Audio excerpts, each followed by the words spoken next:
Salut tout le monde et bienvenue dans cet horoscope pour la pleine lune en balance du 16 avril 2022. Ben, premièrement, vous pouvez voir que mon setup de son est peut-être différent, donc vous pouvez me dire dans le fond si le son est meilleur de cette manière-là, je crois que oui, mais en tout cas c'est mon désir. Alors cette pleine lune va être quand même assez particulière et intense, je crois, mais en ce moment, qu'est-ce qui ne l'est pas? J'ai l'impression qu'il y a beaucoup d'événements qui sont autour de nous qui nous prennent un peu d'assaut. Et puis, cette lunaison en fait partie. Donc, tu sais, on est dans un moment charnière de 2022. Je crois qu'on est dans le mois le plus névralgique et le plus chargé de transit. Donc, vraiment ici, cette lunaison en plein milieu du mois d'avril vient marquer ce point également. Mais j'ai vraiment l'impression aussi que ça va nous amener vers autre chose parce que, ben, comme avec n'importe quelle pleine lune, c'est un moment où on peut se permettre de couper et puis de faire de la place pour des nouvelles choses. Donc, je pense que c'est tout à fait donné de venir se prêter à l'exercice ici. Salut, mon nom c'est Gabriel, je suis astrologue et ensemble je propose qu'on regarde comment cette lunaison va venir nous affecter spécialement. Si tu veux voir où est-ce que cette lunaison va se passer dans ta carte à toi, je t'invite à aller voir les horoscopes par ascendant pour le mois d'avril, où est-ce que je viens positionner en fait par maison, où est-ce que tout ça va se situer, ce qui veut dire dans quel espace de la vie ça va se présenter pour toi, dépendamment de ton ascendant. Alors je t'invite à aller voir ça. Alors, cette lunaison va être intense, mais pourquoi? J'ai l'impression que ça va être surtout parce qu'on est en train de voir un peu qui est-ce qu'on a envie d'être à travers tout ce qui se présente à nous et tout ce qui est palpable autour de nous. T'sais, autant à un niveau relationnel qu'à un niveau personnel, on essaie de trouver l'équilibre, en fait, ici. Et puis, ça va vraiment être caractérisé par le fait que cette lunaison est au carré de Pluton en Capricorne.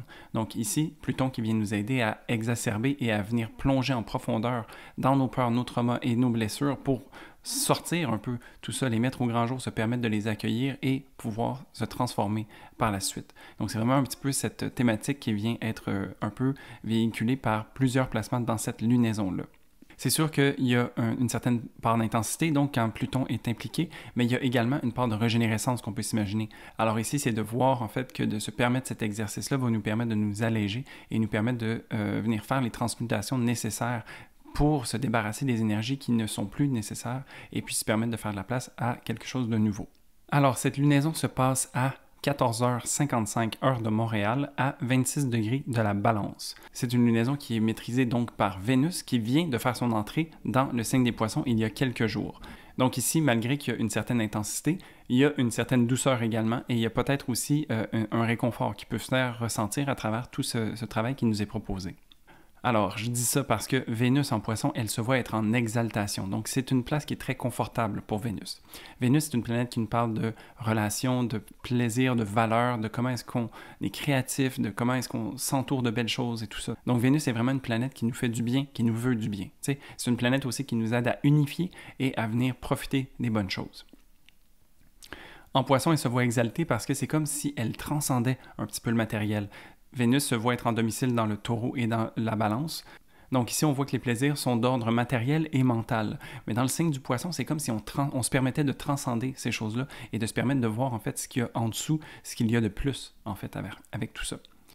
Tu sais, Vénus, depuis le mois de novembre de l'année dernière, en fait, est dans des signes maîtrisés par Saturne et a même vécu une rétrogradation, a vécu des passages importants autour de Pluton en conjonction, et puis a été même enfermée par les deux maléfiques du ciel pendant un certain temps. Donc, c'est une Vénus qui en a vu beaucoup depuis les dernières semaines et qui s'est vue grandir d'une certaine façon. Son passage dans le signe des Poissons va venir aider à faire une dissolution de toutes ces énergies-là, à venir s'offrir aussi une purification et un nettoyage, en fait. Parce qu'on a été chercher beaucoup de choses, on a réfléchi beaucoup, on a conceptualisé, on a mis en place beaucoup de choses, de structures et tout ça, tu sais. Puis on s'est peut-être perdu un petit peu à travers tout ça. On n'a peut-être pas été aussi rond qu'à l'habitude. On n'a peut-être pas été aussi doux que ce que l'on aime être en général, mais parfois ce sont des moments comme ça qui nous permettent de grandir et d'avoir plus de maturité. Tu sais. Donc de savoir en fait ce vers quoi on a envie de s'engager et pourquoi. C'est vraiment ce genre de questions-là que Vénus est venue se poser ou se faire demander pendant les dernières semaines. Et donc ici, son entrée en Poisson va venir l'aider à venir faire du sens de tout ça, à venir ressentir en fait tout ce qu'il y a en dessous. Parce que quand Vénus se promenait entre le Capricorne et le Verseau, on est maîtrisé par Saturne et donc il y a un certain poids qui vient se mettre par-dessus. Mais donc ici, oui, on était très attelé à la tâche en fait, et là on se permet de venir connecter avec soi-même et voir comment ça nous a fait sentir tout ça. Donc, il y a une certaine générosité avec Vénus en Poisson, il y a une certaine empathie, un certain altruiste aussi, où est-ce qu'on va vouloir aller vers l'autre, on va vouloir connecter avec l'autre, se permettre en fait une ouverture, une vulnérabilité qui va faire en sorte qu'on est capable de voir aussi que les autres ont vécu ce genre d'expérience-là et qu'ensemble, on puisse se permettre une certaine guérison, tous ensemble, tout un chacun. Donc ici, on peut voir que vraiment cette Vénus, elle se voit être libérée et inspirée. C'est une Vénus qui va nous ramener en fait à notre intuition et à savoir qu'est-ce qui est juste pour nous. Tu sais, comment est-ce qu'on se sent vraiment en dessous et comment est-ce qu'on a envie d'être en relation avec les autres et avec soi-même par rapport à ces nouvelles prises de conscience qu'on a pu avoir depuis les derniers moments. Cette Vénus, si on regarde un petit peu comment elle interagit dans le ciel, pour venir nous donner un peu la saveur de cette lunaison également, elle est au sextile d'Uranus. Donc ça veut dire que aussi, il y a quelque chose à gagner. En fait, il y a eu des opportunités à travers toutes les épreuves qu'on a vécues, et puis encore d'autant plus maintenant qu'on peut se permettre ce plongeon à l'intérieur de soi et qu'on peut se permettre de connecter à soi de manière différente. T'sais.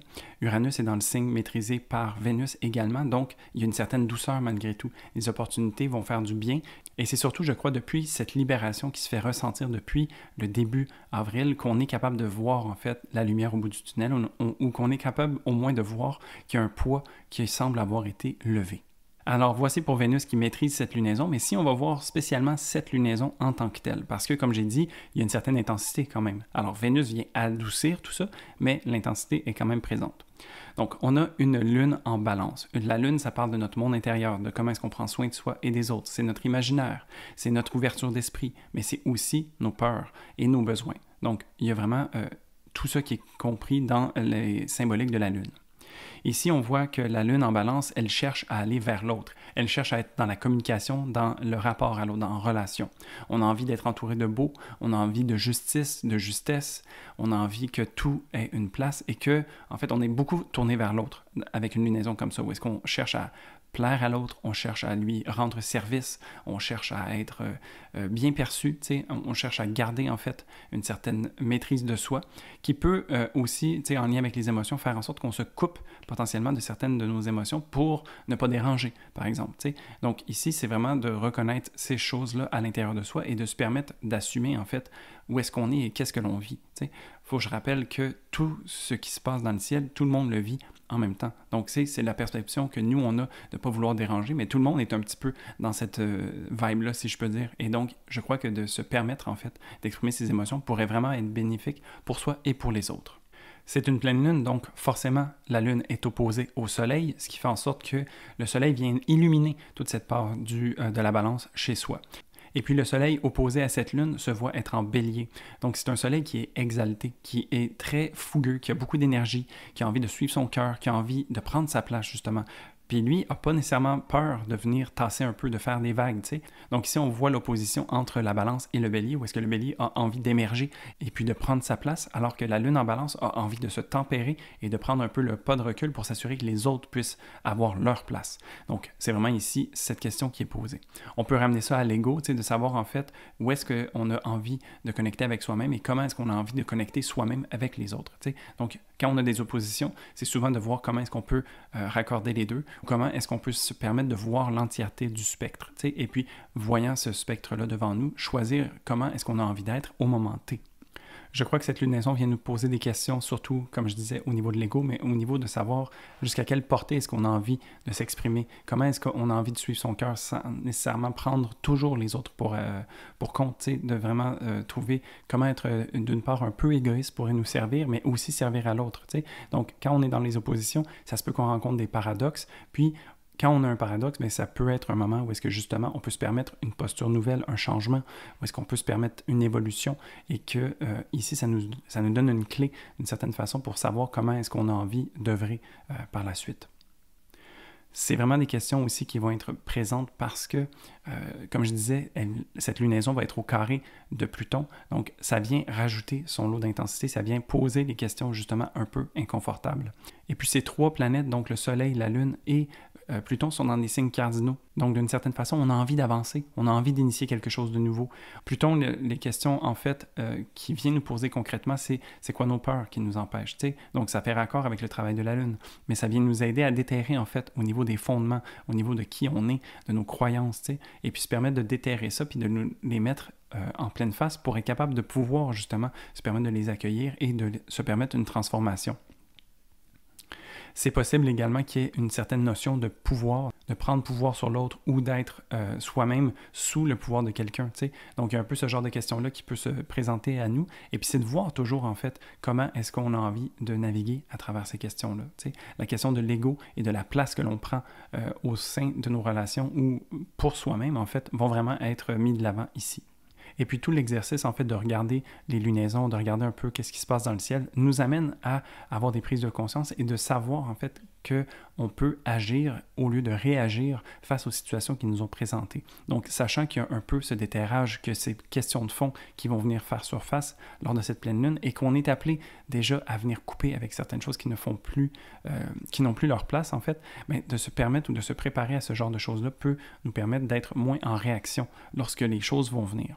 Et puis, je pense que pour revenir un peu sur le paradoxe de plus tôt, c'est cette idée de voir en fait qu'il y a différentes perspectives qui peuvent exister simultanément. Donc oui, on peut être un peu égoïste par rapport au fait de répondre à ses besoins, mais comment est-ce que de répondre à ses besoins peut servir l'autre, tu sais, plutôt que d'oublier ses besoins et de prendre uniquement ceux des autres en considération.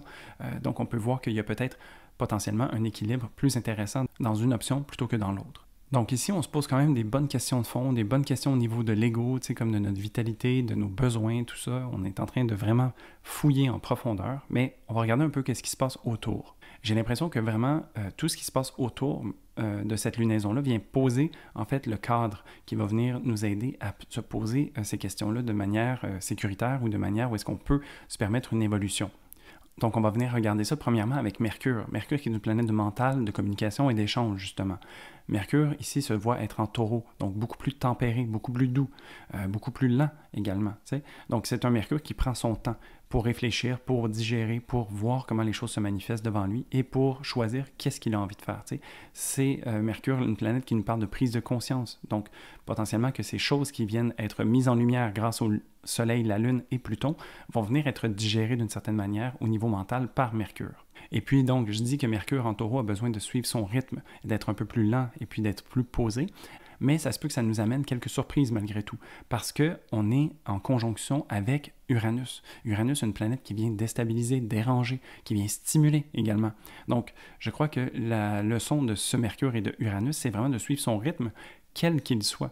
Donc peut-être que oui, suivre son rythme, on a plus tendance à penser que c'est d'aller plus lentement ou de se tempérer, mais peut-être que c'est justement d'accélérer le pas, peut-être que c'est de trouver l'équilibre à travers le déséquilibre, peut-être que c'est de voir comment est-ce qu'une prise de conscience nous en amène une autre, tu sais, et puis de suivre un peu ce flow-là, qui peut être un peu plus dynamique qu'à l'habitude, peut vraiment nous mettre au diapason, en fait, avec ce qui a besoin d'émerger de cette lunaison-là.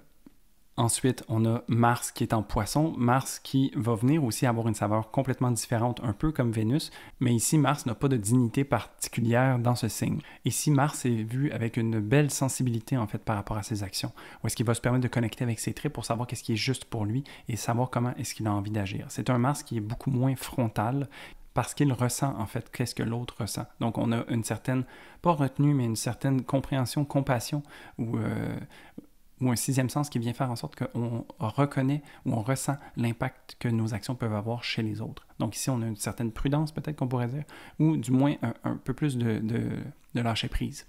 C'est un Mars qui nous amène aussi à suivre le flow. Donc, ce n'est pas un Mars qui va choisir d'initier, c'est un Mars qui va être beaucoup plus dans la réceptivité, qui va être dans l'adaptation, et qui se voit être beaucoup plus mobile dans la manière d'agir au quotidien. C'est également avec un Mars en Poisson, un placement qui fait en sorte qu'on se bat ou qu'on défend en fait les gens qui ont peut-être plus de difficultés à se défendre eux-mêmes. T'sais. Donc ce côté altruiste et protecteur vient aussi ressortir avec un Mars en Poisson qui nous amène à être tourné vers l'autre. Donc ici, il y a beaucoup cette idée de prendre sa place, mais aussi de voir comment est-ce que d'être dans sa propre puissance, avec ses propres atouts, et comment est-ce qu'on peut servir l'autre à travers notre action, à travers notre façon d'être, notre énergie, en fait.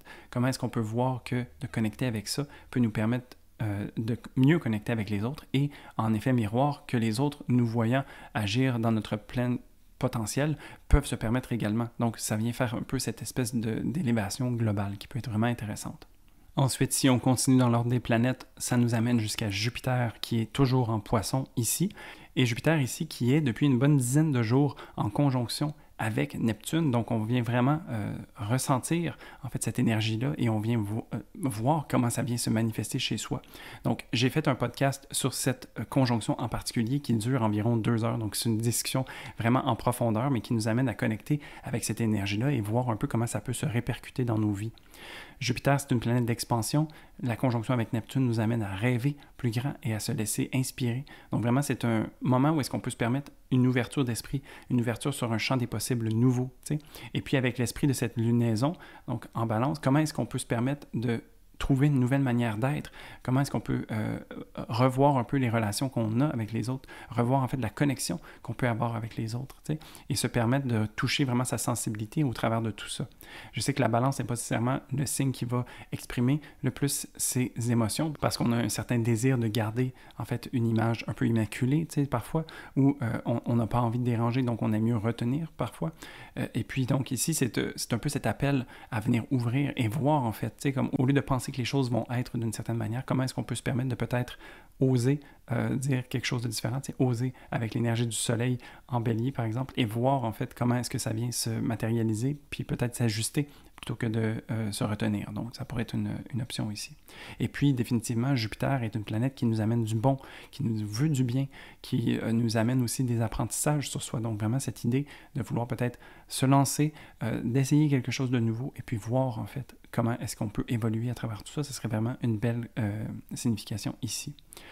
La conjonction avec Neptune aussi fait en sorte qu'il y a peut-être un bel élan de spiritualité qui se prépare pour vous ou qui se fait ressentir depuis quelque temps. Donc, de vraiment reconnecter aussi avec soi à travers la manière qui est juste pour vous pour avoir les réponses qui viennent de l'intérieur, en fait. Ça serait vraiment une belle façon de voir comment est-ce que vous avez envie d'être, en fait. Et pour finir, donc, on va aller voir notre Saturne qui est en Verseau. Saturne qui œuvre depuis de nombreux mois à travers ce signe et qui, à ce moment-ci, est un peu dans la frustration, je dirais. Parce que, donc, c'est un Saturne qui a mis beaucoup d'énergie. Et puis, comme je disais, ce mois d'avril est un peu charnière ou est un peu névralgique, où est-ce qu'on se voit changer de chapitre. Et donc ici, Saturne, dans un signe fixe comme celui du Verseau, est très précis et focus sur son travail et qu'est-ce qu'il doit faire. Donc, il respecte le plan. Et puis, en ce moment, le plan est un petit peu en train de valser, où on dirait que la vapeur est en train de changer. Il y a beaucoup d'éléments qui sont remis en surface et qui font en sorte qu'on a des nouvelles données à prendre en compte. Donc ici, on a un Saturne qui est un petit peu déstabilisé à cause de ça. Et puis, surtout parce qu'il est au carré des nœuds lunaires, donc ça vient justement être un peu dans la marge où on a l'impression que les choses sont en train de changer, mais que notre plan n'a pas nécessairement suivi la parade.